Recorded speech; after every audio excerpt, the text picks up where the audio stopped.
Guys, if you're wondering why I don't have my normal background here, it's because I am on set where the internet series Dead Reckoning is being produced. So as you see, there's a lot of props behind me, and I definitely recommend checking out this show. There's links in the description box, and you might see a familiar face or two. So I wanted to talk to you about something that happened to me tonight. I was out playing laser tag, and the place where I go, you pay a monthly fee and then you get to go a certain number of times a day.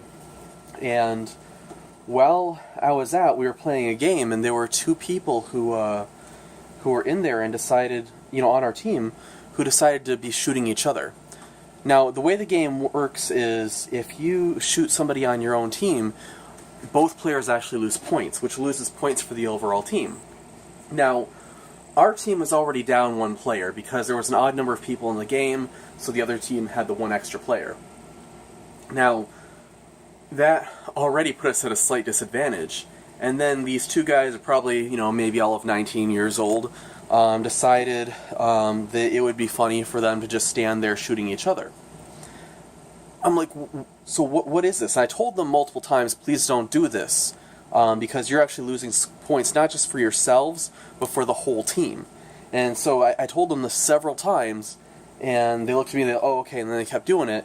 And then they finally walked off into the maze and decided to shoot each other off around a corner where they didn't think I'd be seeing them. So, I told the ref, and the ref told them, look, I'll give you one warning, and she was really sweet about it, but this is your only warning. If you do this again, you're going to be kicked out of the game. And before she said that, our whole team was not shy. We all said, hey, can we please send them over to the other side? Initially I said, send one of them over to the other team, because I'm like, if they want to shoot each other, fine, at least have them be on opposing teams. But the people on our team said, no. The rest of the people said, no, just send them both over there. We're already down more than 3 players. Because you have it where we don't have one player's missing, and then these two guys, are just being jerks and just losing points for us. You might as well just send them over. And I said, hey, we're all voting them off the island. And we weren't shy about this. So this is one of those things where I was almost having flashbacks to school days where you tell the teacher, someone's, being inappropriate, and they're, the person will kind of mock you. And so I'm kind of having flashbacks, like, is this going to be like one of those types of situations? Fortunately, the rest of the team was just as vocal as I was, if not more so. And they said, you know what, we don't like this. And nobody cared if they heard, nobody cared about offending these people. Nobody cared about their feelings. And this really made me think of political correctness. We live in a country, or countries as it may be, because this is happening all throughout the West. Japan has its own brand of political correctness. Other countries have their own political correctness. But in the West, we have this very unique form of political correctness where it's like you can't contradict the religious views of the left. You can't contradict the religious views of the secular humanists, where it's they believe certain things, and don't you dare contradict, don't you dare say otherwise. They believe certain political things, they believe certain things about sexuality, and they want to shut down free speech. And these two people really made me think of what political correctness is and what it does.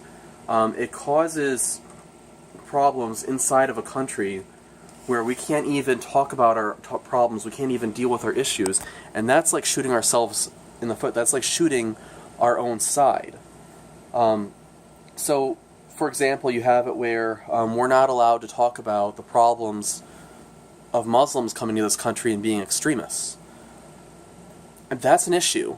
I mean, yes, not all Muslims are terrorists, but guess what? Polls show time after time again that large numbers are. So, I mean, this idea that terrorists make up an extreme minority, or extremists, I should say, make up an extreme minority, just isn't true. It doesn't hold true with the data. And we could talk about other issues too. We could talk about the effects of the sexual revolution. We could talk about the effects of promoting homosexuality and transgenderism. And we could come to similar conclusions.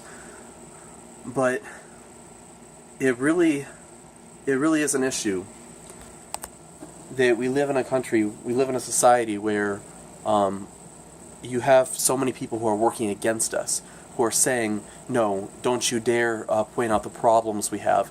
No, don't you dare point out the fact that kids raised by same-sex couples don't grow up as well aligned as those raised by opposite-sex couples. Don't you dare point out truth. Don't you dare point out reality. And even if liberals are right about things, don't you dare contradict us. And it's like Galileo would be rolling over in his grave. And we're not allowed to, we have to believe a certain way. And I'm not sure if I'm making the connection very well, if I'm explaining it very well. But basically, you have it where, on one hand, you have an enemy. You have ISIS. You have Muslim terrorists. And they're unified. They have no qualms about what they're about. They know exactly what they're doing, and they turn around and use political correctness to get us to shoot ourselves in the foot.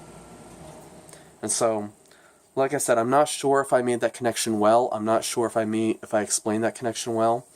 But, I mean, for those of you who follow me, I think you'll see what I'm trying to say. Hey, Nate, you want to add anything? Not really, you said it. I mean... Thanks. So my buddy Nate, who is the producer of Dead Reckoning, was there as well. Nate, do you mind if I turn the camera around? Oh, sure, go right ahead. Alright. Everybody, this is Nate. He produces Dead Reckoning. I don't know if he, whoops, there we go. I don't know if he goes by a pseudonym online, but, you know, this is Nate. So Nate, actually, during the game, he was on the other team, and because of the nonsense, the ref actually took him from the other team and sent him over to ours. Yeah. Did you have any perspective on what was going on? Yeah, it was pretty stupid. To say the least, it was pretty stupid. That they were just going and doing that, because, like, at that point, they were pulling so many points away from their own team that, like, I could have just sat there and done nothing, and my team would have been fine without me. Heck, even another player on our team could have done that in addition to me, and our team still would have won. So that kind of goes to show that, you know, they were really ruining things for the other team, and that ruins it actually for us as the team, because we know that our victory wasn't by our own efforts. So that, like, yeah, that just totally craps on it. So. Do you have anything to add about the connection between, or to reinforce about the connection between political correctness and what we saw tonight? I don't have any more to add. I mean, you really nailed it, so. Awesome. Yeah. Awesome. Well, you know, I definitely appreciate that. And so, I guess we'll just close out with, you know, you look around this world, you look at people on the left who are really defending Muslim organizations that are known to be radical, like CARE, like the Muslim Brotherhood, like the Muslim Students Association. Yeah, they're knowingly actually defending even the terrorist actions. I mean, there are some of them. I mean, there was this one video that was circulating around a couple years ago. Gosh, this one really grinds my gears whenever I hear it. It really grinds my gears. I cannot do a Peter Griffin voice. It grinds my gears. Where's Zach when you need him? Yeah, I know, right? He can do it so much better than me. But yeah, this guy was basically stating how 9/11, in essence, we deserved 9/11. Like, you know what? No, those thousands of people that died there, they had nothing to do with the programs, voters or not. They had nothing to do with those issues. When we vote, we are given a very limited number of people to vote for in this country, and it sucks, because most of the time we don't get people that we would actually like to vote for. All we get is lesser of however many evils, depending on whether we're talking about presidential or, you know, Senate elections or whatever. But we all loved Hillary for president. Hillary Clinton, I did love Hillary Clinton. You didn't want to vote for Hillary? Heil Hitler. That's how Hillary. Whoops.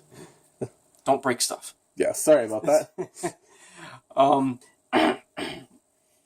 Yeah, so where I was going... Yeah, so this professor at one of our colleges in this country was actually trying to basically convince a whole class of students that we deserved 9/11.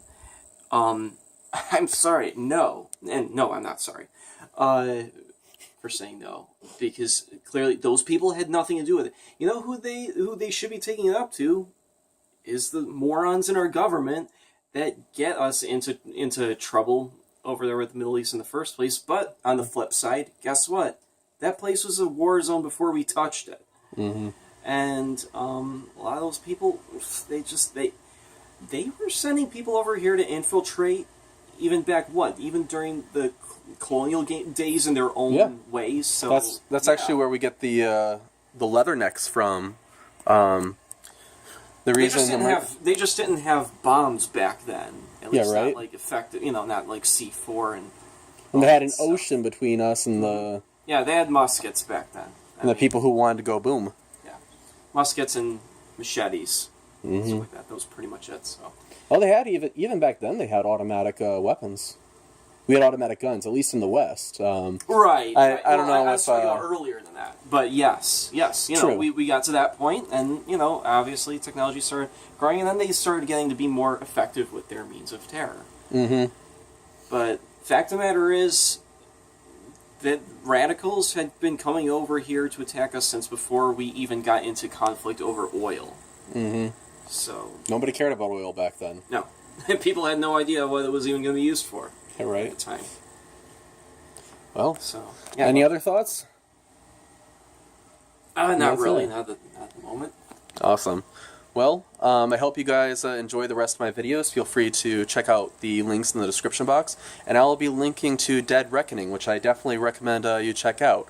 It started out as... can I say the title of what it started out as? Oh, yeah, of course. It started out as Humans vs. Zombies, but for a number of reasons, they can't call it Humans vs. Zombies anymore. So now it's Dead Reckoning, and they've gone from having just cute...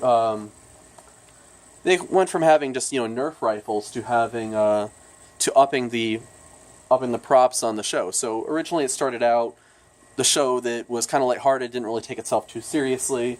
You had Nerf blasters, and that's what you're using to fight the zombies.